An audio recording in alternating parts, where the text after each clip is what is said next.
that stage there. What? For the Lord. He dances like a white girl with the all the big international. He didn't give me song. You there, jam on the dance floor. Hold on. 1, 2. His junior brother for the North. He dances like before you need Enuda. All you see on the dance floor doing bye.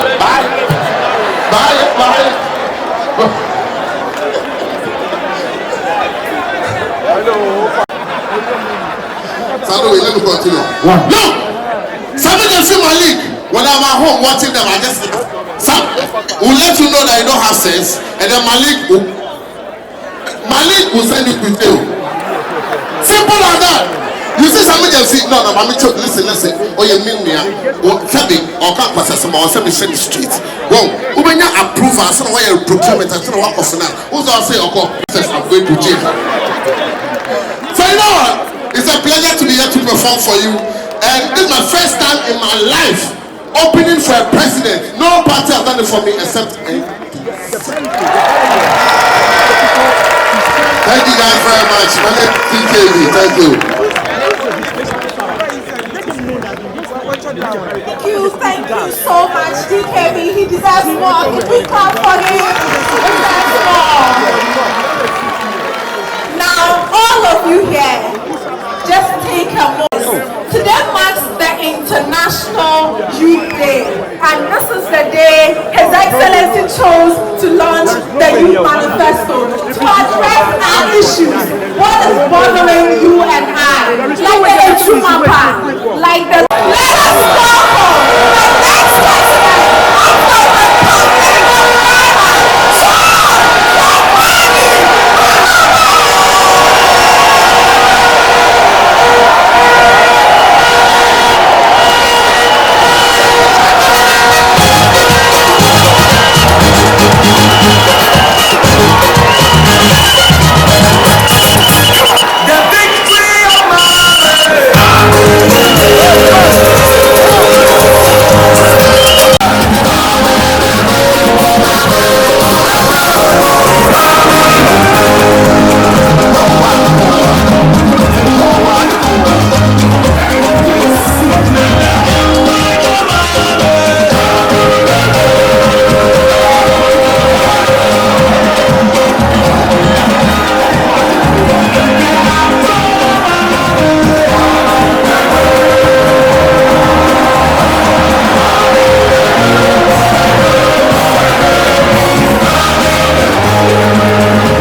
Tomorrow we are water reading until Friday, and so water reading to get ready. But this evening we just came for an interaction, and I'm just going to cut it here so that we have sufficient time to listen to you. It is about listening to you, and I'll prefer answers and suggestions whenever I can. But you're free to ask questions, you're free to make suggestions, you are free to make comments, you are free to express your opinion. And so without much ado, I will start. I'm going to be my own moderator, and I'll point at you. When I point at you, they'll bring you the microphone, you ask the question, or you make your comments, or you make your contribution, or express your opinion, and then we'll take it from there. So we'll start. Who's the first? Who's going to be the first? Yeah, there's one there. I'm a chef on Twitter. I cook politicians and all that. So I have two questions. One is about the brain drain in the country. The Ghana at the moment, we have a very youthful population, and most of the youth are leaving the country. They are all going to the UK and the United States, Europe, trying to find jobs because we were told that the payroll is full and there are no jobs in the country. I've seen the 24-hour economy. I've done my research, and I think it's a brilliant policy, by the way. But aside that, what other policies are being put in place to reduce the brain drain? And also the second thing is, a lot of us keep saying that all politicians are friends. So what is the assurance that if you are elected into office again, politicians and people that have been heavily involved in state capture will be prosecuted and put behind bars? My son Sharaf has spoken about you several times. But thank you very much for what you do. Like, you see, migration itself is not a bad thing, but it must be organized migration. And so if you look at countries like Philippines, they have organized migration. And so what they do is they give their young people skills training in hospitality, in nursing, home care, in seafaring, in so many other vocations. And they organize and export them to other countries. You know how much Philippines makes every year from organized migration? $30 billion. $30 billion a year. And so migration of professionals is not entirely a bad thing, but it must happen in an organized manner. And that's why at one point I said that people will leave anyway, but we must create the situation in which when they leave, it is organized departure. And so, for instance, if we have nurses and there's an excess of them and we cannot immediately find them employment, there are countries that are prepared to accept them on short-term work abroad contracts. And so we can sign agreements with those countries and say, look, we're going to send you this number of nurses for 2 years or 3 years. Apart from the fact that they'll go earn an income, be able to remit it back home, they also will go and add to their skills in those countries and come back even prepared than before. And so, if you go to a country like Korea, they're taking what they call foreign workers in different aspects, even in the agricultural sector, just to go and help them to bring in the harvest, pick the apples and all that. And I remember when we were young and in school, some of our colleagues, during the long vacation, they used to japa to Europe and go and pick apples and things and earn an income, come back and continue. And so if we organize it properly, it will be young people walking across the Sahara Desert and losing their lives and so on and so forth. But it will be more organized. They will go on fixed-term contracts. They will work, come back even more experienced than they did before. So it's not entirely a bad thing, but we must work to open the opportunities for our young people in our own country. And that is why we talk about the 24-hour economy. Most of our businesses are running one shift. We go at 8, we close at 5. And so this morning, a young lady explained it very well. She says the formula is 1, 3, 3. And so 1, 3, 3 means that one person, one job, 3 people, 3 shifts. And so instead of one person working, there will be 3 people on 3 shifts. And it is possible to do in the pharmaceutical industry. We say that there is no demand. There is demand in West Africa. When I gave our pharmaceutical industry a stimulus package to expand their production lines, Tobacco, Dan Adams, NS Chemist, all of them, they did that and they began to export Ghanaian pharmaceutical products to Sierra Leone, to Liberia, to Burkina Faso, to Mali, and other countries. And so who says that if we give incentives and support our industries, they will not be able to increase their production? And because they had increased their production, expanded their production lines, it made them employ more people. That's just one example. There are many other areas, the construction industry, the agro-processing industry, cleaning and sanitation. Who says we shouldn't collect bola in the night? In the night, even there's less traffic. So it's even more conducive to collect baller in the night than to be mixing with traffic during the daytime. So there are many places where the 24-hour economy will produce more work. But in the digital space, we can create tens of thousands of jobs. And that is why I built the ACCRA Digital Center. We estimated that it will create 10,000 jobs. Unfortunately, we left office after I commissioned it. And so it was for this government to operationalize it. Unfortunately, the space has been given to Yanum, and they are doing their own thing there. And so it's not realizing exactly the objective for which we set up the place. But like I said, we're going to put investments in fintech, $50 million to grow our entrepreneurs in the fintech space.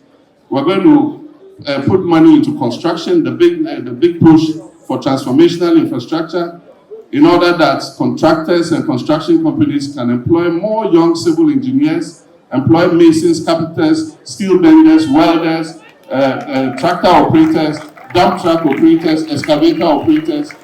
And so those are all things that will stimulate the economy.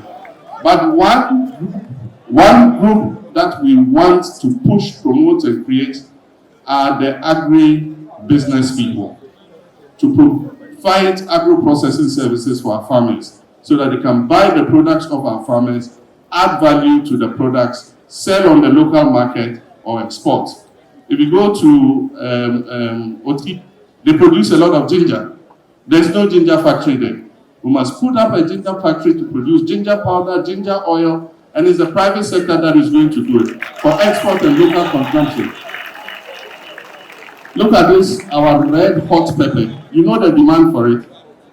If we encourage the farmers to grow it, and I get you Kali J, give you money, factories and manufacturing do not follow political delineation. They follow source of supply of raw material. And so if you want to be successful in agro-processing, you just don't say one district, one factory.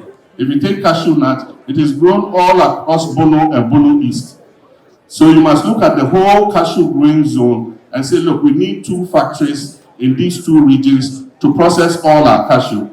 If you take cassava grows here, we need this number of factories to produce, process our cassava into cassava starch, into cassava flour for bakery, for beer manufacturing and all that. So we are going to put those factories and manufacturing processes using the private sector, not the state, to process based on staple processing zones where raw materials are available, and not sloganeering, one district, one factory, one village, one dam, $1 million consumed per year. It sounds nice to the It sounds nice to the but does it might sound nice. And that's why you go and find, I was going somewhere in the western region, I've forgotten where it was. And there was this building. I said, oh wow, and I saw a sign, 1D, 1F. And I said, let me take a look at it. And so I made a convoy stop and I got down. It was locked. And the gate was locked. And it was a rice processing factory. Building complete, everything complete, no equipment in it. And also a caretaker. They say, are they working here? I say, no work. That machine no day. They wait to make machine come. You know? And so we must do this because we believe in it and not because we think that it will win us elections. The call to root out corruption and to punish people who have misappropriated public funds is a call from the soul of the nation. It is a call from the soul of the nation that for once we must put our foot down, because the youth are crying for opportunities, and the youth are losing faith in our democracy, and the youth are tired of being unemployed and hungry when they can see that the public resource that belongs to all of us is being poured out and squandered by a few people. And so if we don't do that, a time will come when some things will happen. There are two things that can happen. If people lose faith in our democracy, and that faith is going down, the last survey, it said it had gone from 74% to 50%, is that a coup d'etat will take place. But in East Africa, civil unrest will take place, like we saw recently in Kenya. And so it is a cry from the people themselves that the political elite must get it right. This is our last chance at saving our democracy. And it cannot be business as usual. And that's why I've said that the greatest fight against corruption is not prosecuting your political opponents. It is also dealing with your own people when they indulge in the same thing. And so I've said it several times that yes, we'll hold the government that is going out accountable for the things that have happened. We'll investigate them. We have a constitution, we'll go by the rule of law, prosecutions will take place, judgment will be given. And so that will do. But while you're doing that, if your people start indulging in the same thing, you must have the courage to punish them. And that's why I've said, if people want to come into government and make money, then we can help you. You go into the private sector, we'll help you set up a cassava processing plant, go and process cassava, employ young people. Don't come and take public office. Once you take public office, you must be prepared to be held to account. And so, yes, we might be friends. Sometimes it's painful. And I have an example. Abu Gapele is my friend. The National Youth Authority, himself and others were prosecuted during my tenure. I was not happy to do it, but I mean, one has got to do what he's got to do. And so, yes, we'll pursue corrupt officials and we'll deal with them. And when we're dealing with them, if somebody does the same in our administration, that person will also be dealt with. So I've sounded a warning. Everybody wants to be a minister, a CEO in John Mahaba's administration. If the office of special prosecutor comes after you, you are on your own. I'm not a clearing agent. I will not clear you.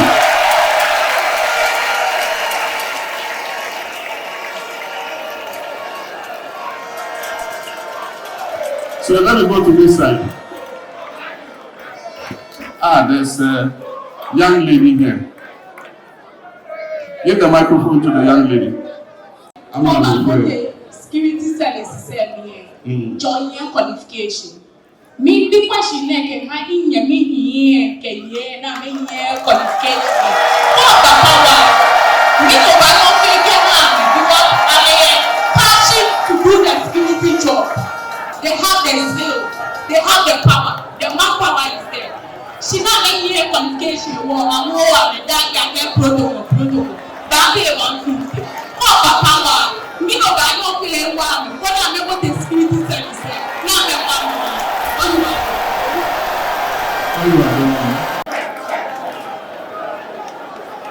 What you are doing? Let me explain. Let me explain. Even if you have your own business, yeah, your own business you own, some amount of education is important to run your business. You understand? If you go to the security services, and I know when MPP came, to make it easy, they scrapped the qualification for their people to go in. Today, as I said, there are police officers who can't go on duty in the station because they can't enter the station diary. I'm not station diary. So go to Noya, have complaint. Check what a colleague come in. You understand? So I can understand. The point is, we do so at our own risk. There are many other areas in which we can recruit our people who do not have a qualification. And so let us not say, because of that, we will scrap every standard. At least they have tempered down the mathematics qualification. But English reading and writing, I'll encourage our young people, you should be able to read and write.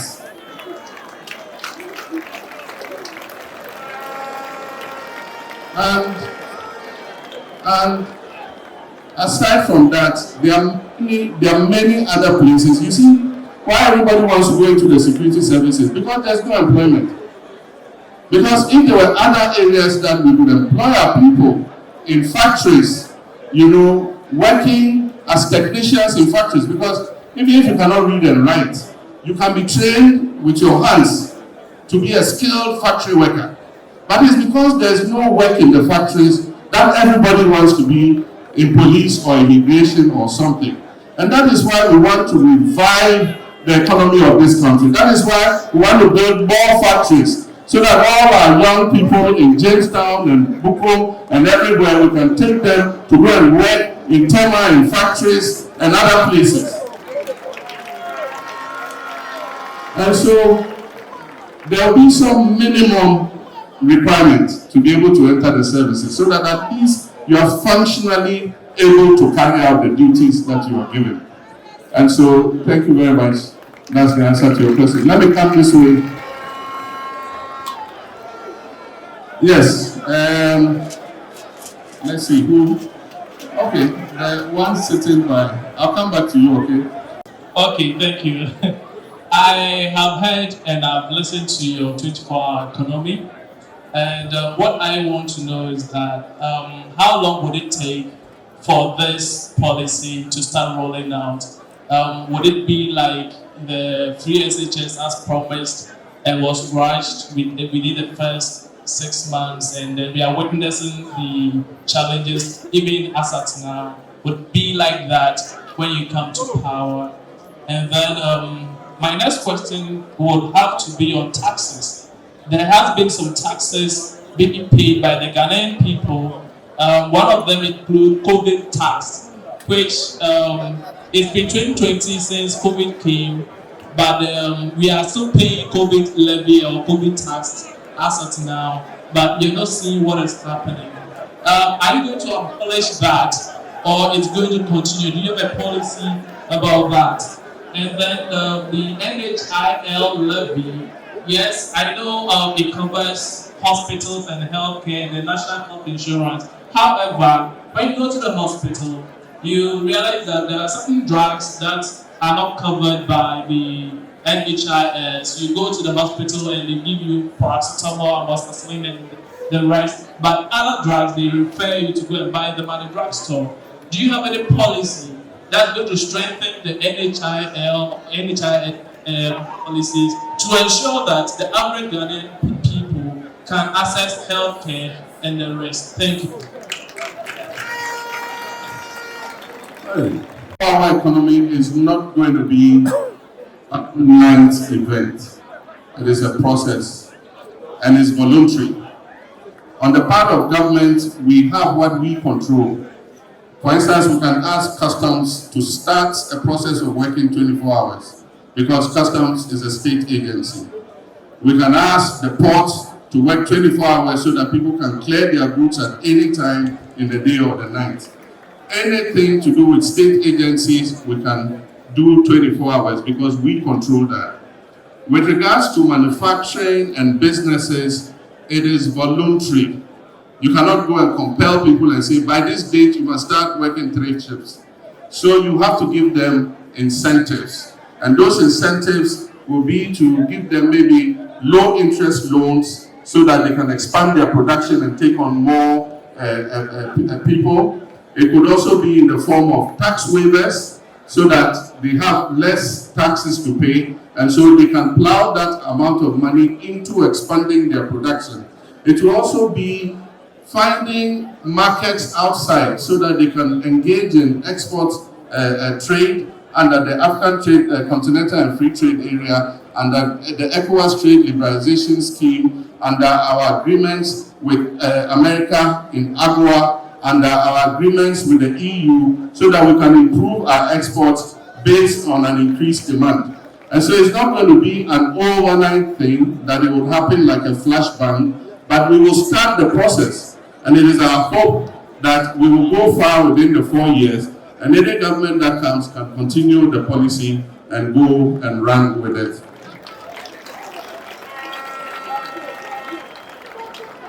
That is being taxed for a pandemic that has passed. We who suffered and were the victims are being punished for a pandemic that came and went. We survived the pandemic, and they say, no, you must pay tax. And so, COVID tax was introduced. But let me tell you, COVID is a value-added tax. And the COVID tax was introduced because government needed to increase revenue. Now, let me explain to you. And that's why when somebody comes and he says, when I come, I'll abolish these taxes and so on and so forth. The question you ask him is, why don't you do it now? He cannot do it now because this government has agreed with the IMF and added COVID tax as one of their revenue handles. It's part of the IMF agreement. And so, as part of their agreement to the IMF to increase revenue, they've locked COVID inside.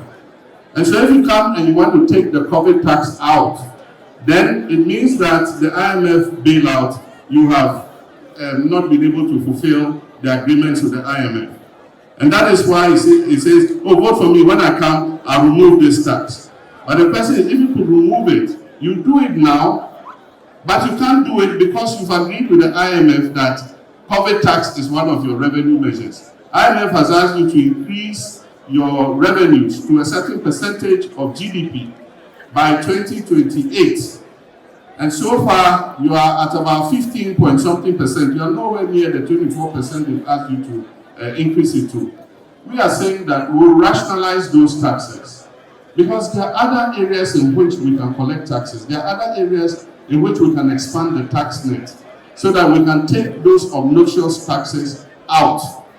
One of the taxes that is not performing is e-levy. E-levy, they said, will solve every problem in this country. Unfortunately, e-levy is not performing well. It's bringing in just about 1 point something billion cedis. And so, some of those obnoxious taxes, you can substitute them. For instance, property taxes. We're not collecting property taxes well enough. If we're collecting property taxes, we'll get maybe 10 times what we are collecting in e-levy and in COVID tax. And so, those are areas that we want to look at. Apart from that, let's spread the tax net. I live in my house. Every day, electricians come and work, and I pay. Plumbers come and work, I pay. Air conditioning technicians come and service my air conditioners, I pay. And they charge quite meaningful sums. One day they brought me a bill, and I said, maybe I'm in the wrong profession. If I was an artisan, you're charging me 5,000 for just this. So if I was repairing people's things and I was getting 5,000, 4,000, 2,000, 3,000, maybe I'll be earning more money than the profession in which I am. But when you pay, who takes tax from that person? You must find a way of spreading the tax net so that when you pay him that 2,000, at least he too, some 100 cedis or 200 cedis will go to government. And so how we can spread that tax net is what we are apprised of. And if we're able to do that, it will reduce the tax on everybody, because then we can throw away all the other taxes that are killing business and making it difficult for them to get, for people to get employment. And then your last smuggled question, NHIL. NHIL has a list of drugs that it is supposed to cover. And the list of drugs cover the basic sicknesses that are allowed on the NHIS. Unfortunately, it's not working properly because even the normal claims that the facilities are putting, NHIL is not refunding those claims. One, because government of Ghana has capped the NHIL. There's something they call the Capping and Realignment Act. And so any statutory fund that reaches a certain percentage, the excess money goes into the contingency fund. So NHIL is not getting the full amount that should go into it. So they're finding it difficult to recompense the health facilities for the treatment they're giving NHIL card holders. And so because of that, they also cannot provide the drugs. You're lucky if you go and you get amoxicillin. You're lucky if you go and you get analgesics. You're lucky if you go and get cough syrups. In some places, they just let you see the doctor, write a prescription for you. You go to the pharmacy, they say there are no drugs, and you have to go to the outside pharmacy to buy it. And so when we come, we will uncap the NHIL so that the full amount Ghanaians are paying as National Health Insurance Levy will go into the fund so that we can reimburse the hospitals to be able to give the treatment that they are required to give. So thank you, and I think I'm here now, man. Okay, let me take this guy in the green shirt. He looks so eager. And my name is Bob Obari. Savannah Regional, one main economic activities farming. Mr. President, I want to ask, inshallah, 7 December you come to power. What is your plan for the people in the Savannah region who are mainly doing farming? What I realize is that even after the support you might give them to be able to produce more to salvage our food inflation that is sitting 47% now. What are we going to do to also prevent post-harvest loss? Because I remember when I was to enter senior high school, my dad has to exchange 3 bags of pepper for my admission fee, and the rest went to waste. So I want to know your support to the farmers in the Savannah region, and after they produce this food, because we have abundance of land, and we're inviting all investors to come and do farming in the Savannah region. After we making this food available, will there be market for this food to be sold so that our farmers can get some income? Thank you very much. thank you very much. Yeah, I have a big agricultural project there. I'm doing about 200 acres of soya bean and 100 acres of yellow maize. And so I know exactly what you're talking about. Now, one of the interventions we're giving to farmers is that they do not have access to mechanization services. If you go to hire a tractor now to plow your field, it's 200 cedis per acre they are charging. And so if you're doing, say, 10 acres, let's say just 10 acres, you're talking of 2,000 cedis. Many farmers do not have 2,000 cedis to plow 10 acres. And so in many cases, if he has money, he'll probably plow 1 or 2 acres and pay 400 when he could have plowed the whole 10 acres. If he doesn't have it, then he has to go with his wife and family and take the hoe and be able to cultivate what he can cultivate. So the first thing is to give them services of mechanized agriculture. And that's why we said, we're going to build farmer service centers. We're going to put tractors, plows, harrows, and everything there so that when the farmers need the service, we'll provide it for them. Even on my private farm in Busuru, I have tractors, I have combine harvesters, everything. When I finish plowing my field, the farmers around who want mechanization services, I allow my tractor to go and plow for them. And so we'll give them mechanization services. But the good thing about the Farmer Service Center is it's going to be a one-stop shop for the farmer. It's not only mechanization services, it will be like a microcredit agency. So your fertilizer will be there. Your weedicide, condemn, will be there. All the inputs that you need, improved seeds will be there. So at the beginning of the farming season, if you are registered, you have to register at the Farmer Service Center. At the beginning of the farming season, any service you want, including your fertilizer, your weedicide and everything, they'll provide it for you, they'll record the cost. And then you plant your field, do what you have to do. When you harvest, you go and sell your products, you come and pay what you owe the service center. The rest is yours to do whatever you want to do with. But another thing we're coming with is minimum recommended prices or minimum guaranteed prices. We know what goes into producing a bag of maize. And so at the beginning of the season, we announce that the minimum guaranteed price of a bag of maize should be this. If you can get a higher price on the market, you go and sell it. If you can't get a higher price, you can sell it to your farmer service center, or we can let buffer stock buy the maize off you. Right now, farmers are not able to sell to buffer stock because buffer stock is using agents. My brother farmed maize. He went to try and sell to buffer stock. They said they don't buy directly from farmers, so they should go to the agents. And they went to the agent, and the price that he was buying it from the farmer, he said it's not worth it. I'll take it to Techima Market and go and sell it there. And that's what he did. And so minimum guaranteed prices, that makes the farmer know what price is a fair price for him, would be one of the things that we're looking at. But post-harvest losses are a major thing because we don't have enough processing. That's what I was talking about, agro-processing centers, supported Kalije and others to set up small micro agro-processing centers to buy the goods off the farmers and process them.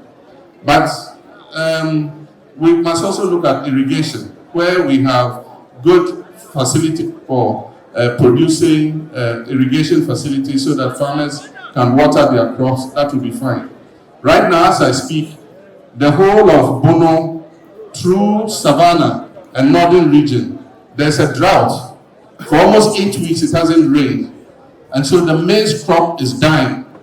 And I would have thought that is what the agri minister will be concerned with. Instead, he say, won't hand over. The farmers in the north are calling you. Their maize is wilting because there's no rain. So you must start strategizing how we're going to get enough maize to feed our people in the lean season. Thank you. Yes. Wow. I'm Nafisa Tikwanda from the University Student Association of Ghana, the Women's Commissioner. So our concern is, how will the NDC government put a stop to the University Teachers Association of Ghana consistent strike every year? And in majority of our universities, students are being charged extra fees for paying late school fees. How will the NDC government help settle this issue? Thank you. I think that government should give them a hearing. What the lecturers normally are complaining about is that their salaries and their emoluments are not worth, they don't take them home. It is something that affects the generality of workers. Our wages and incomes are low here because of certain factors. And so we came with a single spine salary structure where we put everybody on the universal pay structure. And the intention was that we will all progress together. And as the economy got stronger, we'll be able to pay fairer and fairer wages so that everybody is happy. Unfortunately, two things have happened. This government has disaggregated it. And when they've come under pressure, they have compensated one group over the others. And so once that happens, then the next group too says, oh, then we also are entitled to this. Why are you paying these ones this and we are not getting this? Then it spoils the whole system. And so that's one of the major issues that is working out here. And so we need to look at how we can pay a fair remuneration to everybody who is working in the public space. The second thing is that the economic crisis and the rate of inflation has eroded everybody's income. Inflation went as high as 54%, and even as I speak, it's above 20%. Every day you go to the market, the prices of goods and services are changing. And so everybody feels emasculated in terms of how much income they are earning. Because if somebody was earning a certain income today, in 2017, when the cedi was say 5 or 6 to the dollar, today, if the person is earning a certain amount, when the cedi to the dollar is 16, then the person has lost out in terms of their income, in terms of their savings. And so one of the major tasks ahead of government is to make sure we stabilize the economy. So that when you stabilize the economy and you improve people's incomes, because inflation is not high, because the dollar is not running away and breaking jail when you locked it up, it will make people's incomes more meaningful. And so one of our major tasks is to stabilize the economy. And one of the reasons why the economy and the income foreign exchange is a problem is because the cocoa sector has collapsed. The cocoa sector is to bring us $2 billion every year, fresh, clean dollars into our economy. Today, we can't even make $800 million because this government has mismanaged the cocoa sector. Administration alone is 3.4 billion cedis. What are you doing with 3.4 billion cedis for administration? And so they've mismanaged that sector. Oil and gas, they've chased some of the oil companies away. E&I moved all their white stuff to Cote d'Ivoire, went and invested almost $100 million there, and have made a major find. When they had 4 compartments they were working on here. Unfortunately, in the 8 years that this government has been in power, not one single drop of oil more. The oil that they got were 2 oil fields that I brought into production, 10 field and Sankofa, and get them additional revenues. Since then, they haven't added even one. And so when we come, we have to bring all these people back, let them pump the oil and gas as fast as they can, so that we can bring more foreign currency into our economy and be able to stabilize things. Can we move here? The gentleman in the white shirt. So my boys and girls on the streets, they are very happy because this is what they do every day. If you wake up when you don't bet, it means you don't go chop. But withdrawing, let's say 1,000 cedis, and I'll take 100 cedis. Yes, there's no bees with the tire. So right now, I just want you to assure us that if we vote for you, inshallah, 7th January 2025, you'll be sworn in as president. And I can assure you that the street boys, we are for you 24/7, and we are going to police the ballot until the last ballot is counted. We are not leaving the police station. Yeah. And I can assure you this. If only you assure us and promise us that you are going to abolish the 10% fair tax. We are voting for you, we are campaigning for you, and we vote for you. We will stay at the police station until the last ballot is counted. We are not leaving the police station. Thank you. Thank you. One question, I beg you.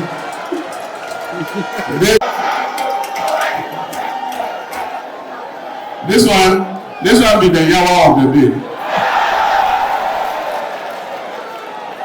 You see, boys they hustle and job no day. So now the bet they do small, get money for government. You see? So I understand, as you say, this one, it be matter when they concern the youth, plenty. So we talk already, say where we come, the betting tax will go remove it.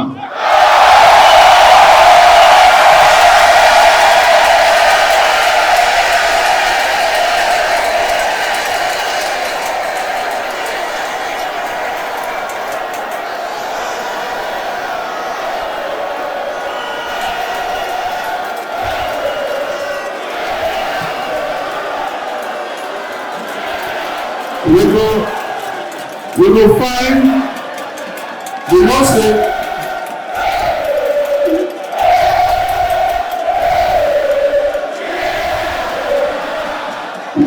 say, this government and IMF sign agreement, so they bring the betting tax.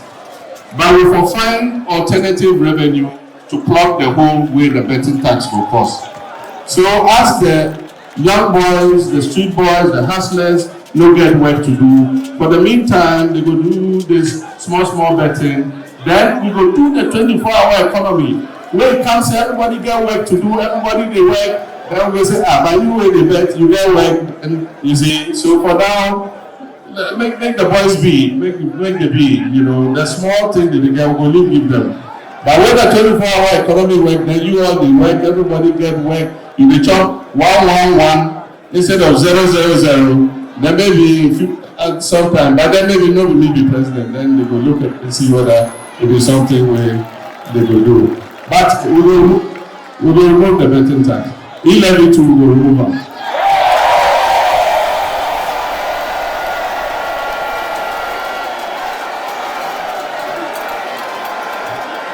So, him in the small, then after that, this, the young man, the young man there. Okay. Chairman, my father, just a month ago, was prevented from going to sea under the guise of closed season. We all know from Azim to Aban to Elubo, farming, in fact, fishing is what they do. If you close the season at a time when the June, July weather is cold, that the fishes are cooling off, that they can easily be harvested. If you keji on the shore around that time, oh yeah, now we, I'm a Shia. Keji Oba, Oba how many care assurance there will be no close season. Although you will manage how to do this close season. So, President, finally, we are sitting in a sporting arena. And this is one fantastic thing that you did.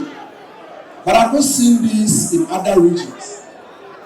We went to the Olympics Games, and there's no representative for boxing. I'm sad as a young man who has an interest in sports in this country. What can we do to revive sports, more especially the known sports and even the lesser known sports that we embark on in this country? Thank you very much. Thank you. Fish within a certain nautical miles of the coast, and that is because that is where a lot of the fish come to breed, in the shallower waters. Because when they are breeding, their eggs need a bit of sunlight and all that to be able to incubate.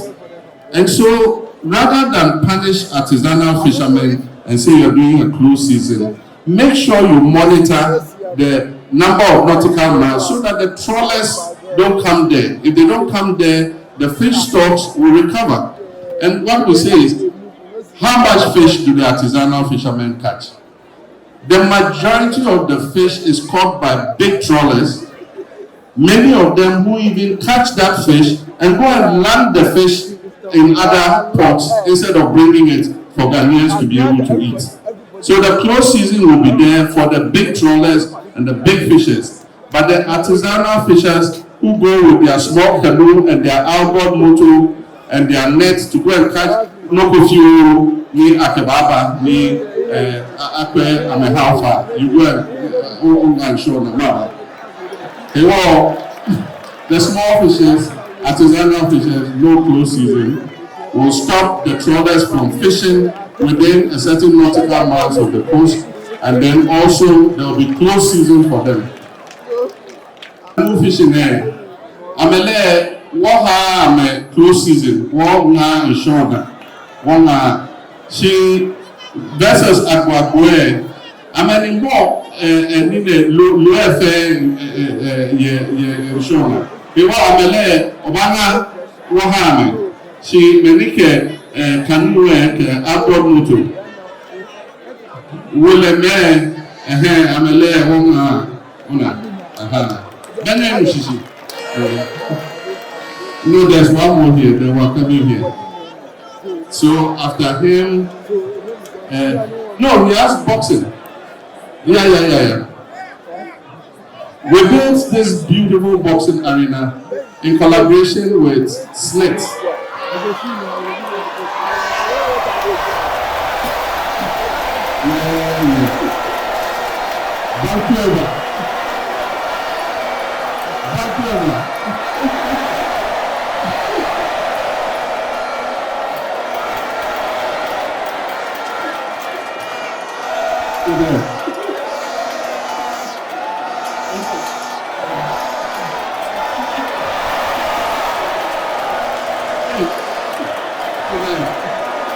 The boxers are here. The boxers are here.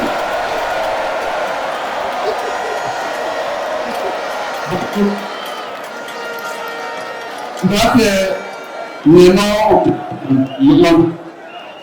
If you're not in London, KFC can hamburgers. Wow. Today, I don't know now.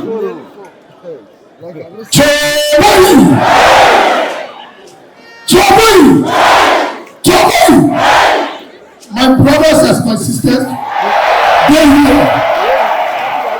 Who is the president 2024? Who is the president 2024?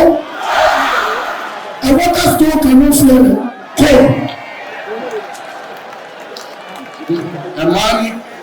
A man cannot be careful unless he wear white shirt and a drive new car. Okay. 1 minute. What can come? If you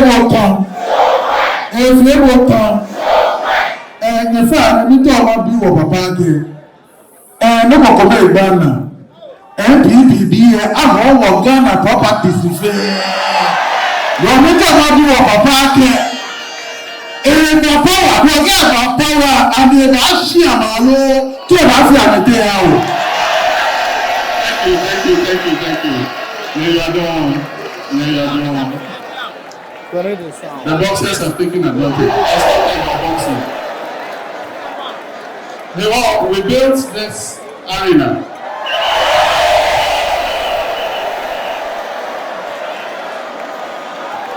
We built this arena.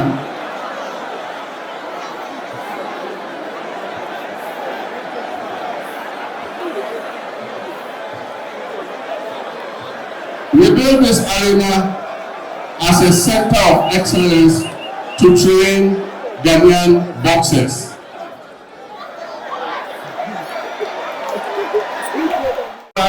Boxing rings and try, young talents. And when they have found the young talents, they will pick them and bring them here to the center of excellence. That was the purpose. And so, unfortunately, it hasn't realized its full potential, and it is something we still have in mind that when we come, we'll fully activate it, because there are talents all over the country. Of course, we know that boxing is a sport that is loved by the Bukom Odododio axis, and that's why we built it here in Bukom. And so Bukom is the headquarters of Ghana Boxing, and so the intention is to bring other talents from all over the country to come and join their colleagues here to train as boxers. I mean, we all used to stay awake to watch Azuma Nelson in those days. Sometimes at 3 a.m. in the morning, we are watching Azuma fighting in Australia. Ghana must recapture those days, and we can do it. The talent is there. We just need to nurture that talent so that we can get back on track.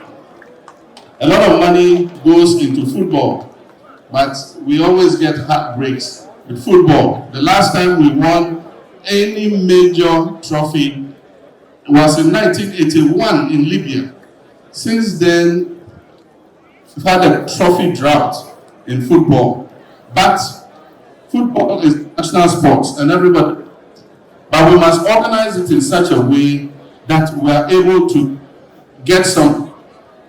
And so we must bring back the inter-schools football. We must bring back the Milo championships. We must bring back the academicals. We must bring back the coaches and all that, so that we can pick the talents. And when we pick the talents, the thing about the Ghana team is we have individual talents, but they don't have enough playing time together. And so we must be prepared to make sure that we camp them outside where their colleagues on break can come and join them. They play together for some time. When they're on break, we bring their colleagues from outside to come and play with them so that they understand each other. They understand each other's game. And once we put them together, they will be a team. Right now, they are not playing as a team. They are playing as individuals. And so if some opportunity comes, bam, they score, then we are happy. But it won't take us far unless we do it in a more organic fashion. But there are many lesser known sports. You go to the Olympics and somebody won a sport in, there's some new dance, something they do. Head spinning. There's head spinning. Mogwena gold, yeah, head spinning. So cafe, medal table, gold, Myanmar, head spinning. I don't know if they won it. I'm just giving you an example. You know, and so many other little sports. And so if we put a little money in there too, and some of them are individual sports, if we put some money in, we'll be able to grow the talent and we'll be able to also make gold in the sports tournament. Hey, there are a lot of hands here. Okay, Ed Mayafi, and then we'll see. Okay, let's take two and then we'll see. Thank you for the 2020 election. You engaged people for their input into what you refer to as the People's Manifesto. Yeah. And I'm happy for medical laboratory professionals. We saw ourselves in the manifesto. In fact, if we were to count votes, we would have said it was an 8-2 vote from the medical laboratory professionals. We are counting on you once again that we want to see the formation of a medical laboratory council in this year's manifesto. That would move the figure from 8-2 to 10-0 from the medical laboratory.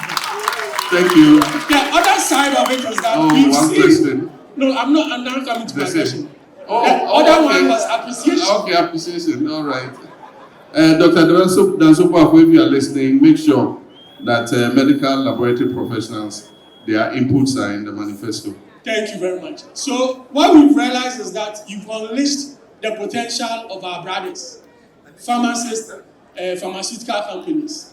The other people who have the ability to manufacture and to let the 24-hour economy actually bounce is the medical laboratory professionals. We have the ability to develop and manufacture all the RBTs you can think of here in Ghana. So we want to say that please remember us and unleash us also so we can be part of the 24-hour economy. Thank you. We the Fulanis, including voters' ID, we've been denied. We want to know, Mr. President, or we want you to give us assurance if we, the Zongo community or the Fulbe community, vote for you if you come to power. What are the measures we are going to put it down for us so that we'll get this citizenship? And the second question goes to one question, Ajia. This one, please, is very important. It's about the farmers and the what is the name? The headers. The conflicts between them. If you can, please, what are the measures we are going to put it across so that there will be peace? All right. Thank you very much, Ajia. Now go to Korea. Ghana bin zama Ghana ba. Ghana bai zama Ghana ba. Wannan lokaci turawa ke duban mu da na cira nan Gold Coast. Da an yi wani fada daga World War. Idan ka ka duba waɗanda sun fi su fada, akwai sunan Kanjaga, akwai sunan Zambrama, akwai sunan Fulani, akwai sunan Gurushi, akwai sunaye da yawa. Inda da suna Ghana, tukunan Ghana ya zo ya zama Ghana. Kuwa President Kwame Nkrumah lokacin da ya sa tutan bisa kamar mun juye Ghana, ya ce wanda ke cikin Ghana duka ke Fulani ne o, ke Zambraman o, ke Gonja ne o, ke Ashanti ne o, ke Fanti ne, wai ka zama ikon Ghana ne.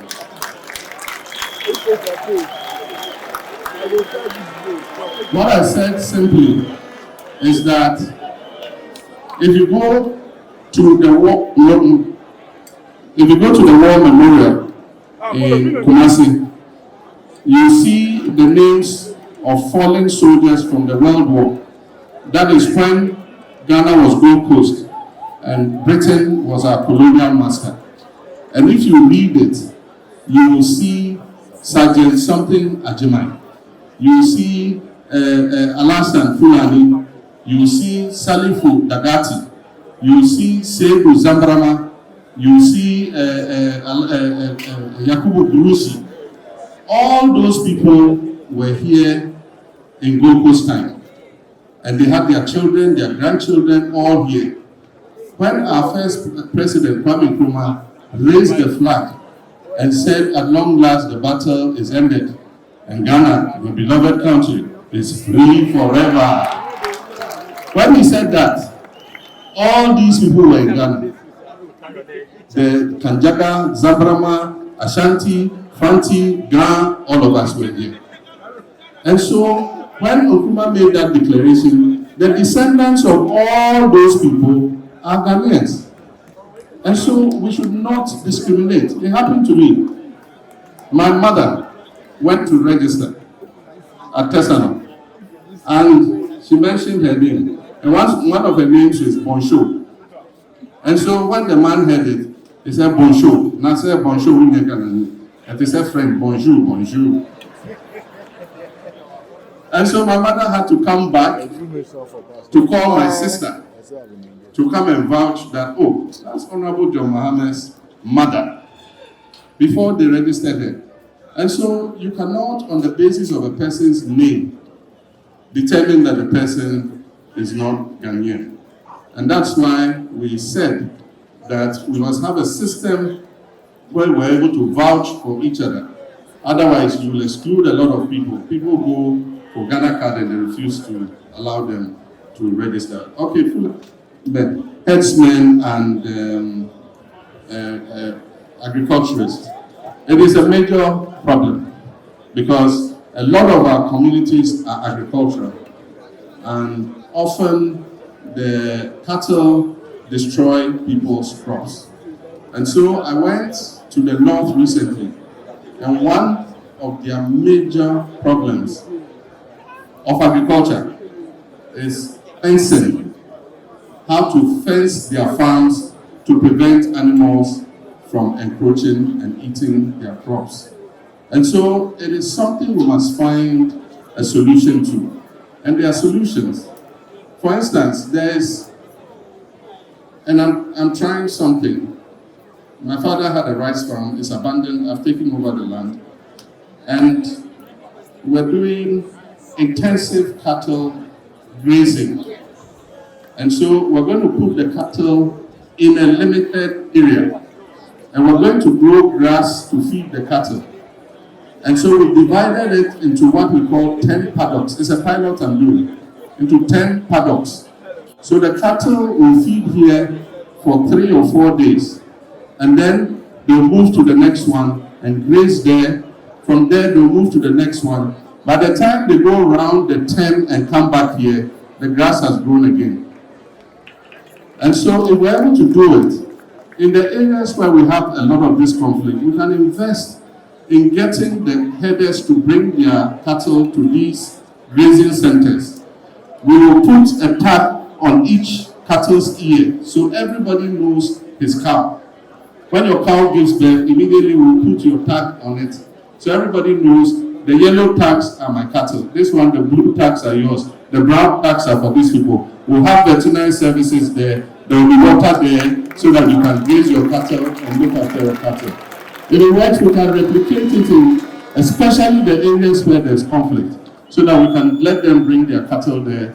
There will be veterinary services, they'll give them injections, everything. There'll be a cattle market nearby. They can go and sell their cattle, make their money, and everybody will live in peace ever after. And my over there in the yellow. So give the microphone to the lady first.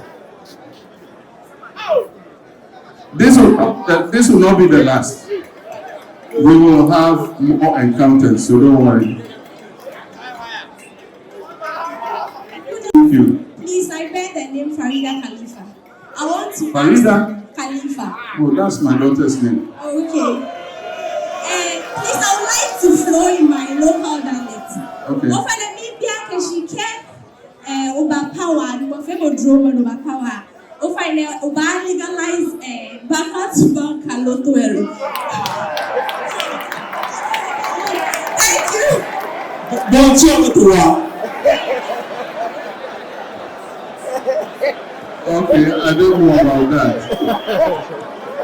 I don't think that's the most pressing thing. I want to ask, thanks to tech in Chi, we all understand that internet is very expensive in Ghana. What do you have for the youth, especially that are engaged in buying internet on the of course, in Ghana? Thank you very much. Okay, let's take the last one.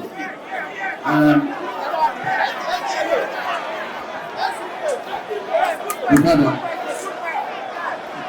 Okay, you and then the Okada rider. Let's have a good evening. My name is SDK. We are content creator. Yeah. I saw the last competition between the two of you.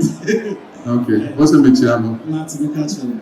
Until about the today, my movie industry to pick up. And some of them also have talent to to be in the movie industry. You'll be also not doing interpret. This is a topic about movie anymore. Yes. About the presentation, because we need to movie. Okay. Regional competition. Acquire the one telco monopoly. If you say on the largest network.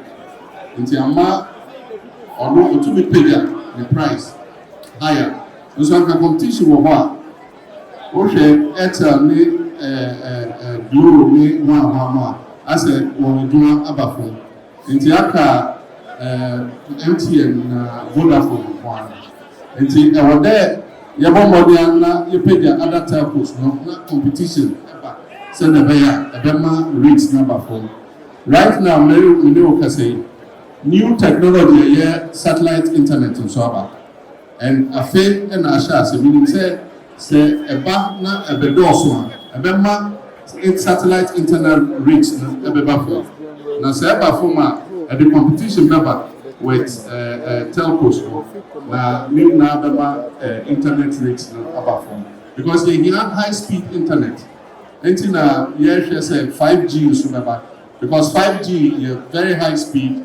I just say it will use AI in human or 5G, and so we'll speed that up so that we can get relief for our people in the internet space.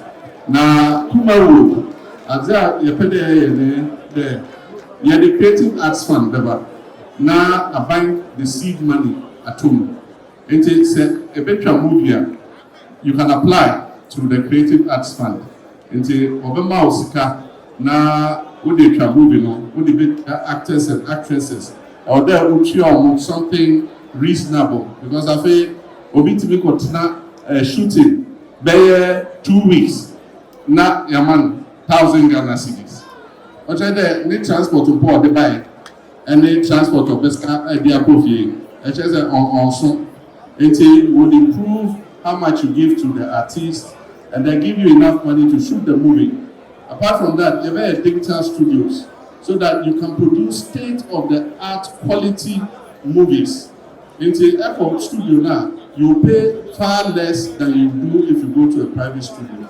After exhibition halls, you may see exhibition halls in different places. In Teokwa, they say which are moving now or exhibit here. What you 50%? Also, exhibition hall offer 50% of the project. Now, so offer 50%. Most of the times, it doesn't cover your cost of production. And the exhibition halls now, you movie now, maybe you get 20% just for maintenance and other things. Now, 80% is film producer offer now what they share or how far. And there were a lot of good things for the creative industry. And they've told us what they want. Until the good manifesto. Until later this month, the manifesto you will see our initiatives for the creative industry. Last, Okada, last. 2025 Yes, my name is Ibrahim Tajuddin, normally known as Prince Dollar. Mr. Jay, I want to say, how do you put it? The statue of Ghana since 2008. We've been late for so many years. In 2029, when we had, in 2019, when we heard that we wanted to legalize it, we said, hey, then we have to support. But here lies the case. We want to support for you to come to the office. But our problem is, when you come to the office and you legalize it, how are we sure that we, our cadres, will get office at the transport ministries? And also, are we going to implore a certain sector people to come and endorse on us, or we are going to be the same people to engage with the bank that we are doing as our cadres? That's my question. Okay. You already have your association. And so your association is your umbrella body. And you can do what you call peer review. Okay? But let me tell you exactly what we're going to do. Okada is a reality. And whatever you do, you can't stop it. And so we must accept the reality that it has come to stay, that it is providing employment for hundreds of thousands of our young people. And so like in countries like Uganda and other places, they have legalized and regulated Okada, and it is working. You go there, they call it something, boda or something, boda. Don't stop at traffic lights. When you reach traffic light, it's red, you look left, look right, nobody pay, then you go. We'll give you special license plates and special numbers. So when you cross the light like that, we'll take your number down. Wherever they find you, they'll catch you. So you must obey the traffic regulations, and we will license you, regulate you. We'll get people to train you on safe riding. Those who don't have licenses will help you to get licenses, and will let you be able to buy insurance, so that if there's an accident, your passenger is protected. And so we'll allow you to get insurance to protect yourself and your passenger. And so we will regulate it, and we'll make sure that it is safe for everybody to be able to ride. But I also caution drivers. Drivers hate to see a motorcycle in front of them. A motorcycle is also a road user. If you just consider that it's a car in front of you. But when it's a motorcycle, and then before you see, you knock him down. We'll also make it punitive for drivers who knock down motorcyclists. In many places, if you knock a pedestrian or a cyclist, the sanction is very terrible. Today, you know how many school children are knocked down every day, killed on our streets. And people get away with it. We must increase the sanctions for knocking down pedestrians. You see a zebra crossing. Somebody is crossing, a car is coming. Hey, who was that car about?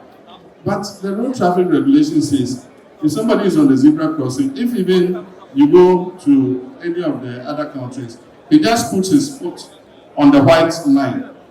If you are coming and you don't stop, the camera will take your car number. Before you see, £80 fine, £100 fine. So we must respect the road traffic regulations, and we must protect cyclists, we must protect motorcyclists, we must protect pedestrians. Because the pedestrian knockdowns, a few months ago, a student from UPSC or Legon, he was going home, a car knocked him down and killed him. Somebody had just finished his postgraduate, he had presented his thesis successfully that day, he was going to celebrate, a car knocked him down and killed him. And so we must see how we can enforce the laws so that people are more careful on our roads. Ladies and gentlemen, fellow millennials, Gen Zs,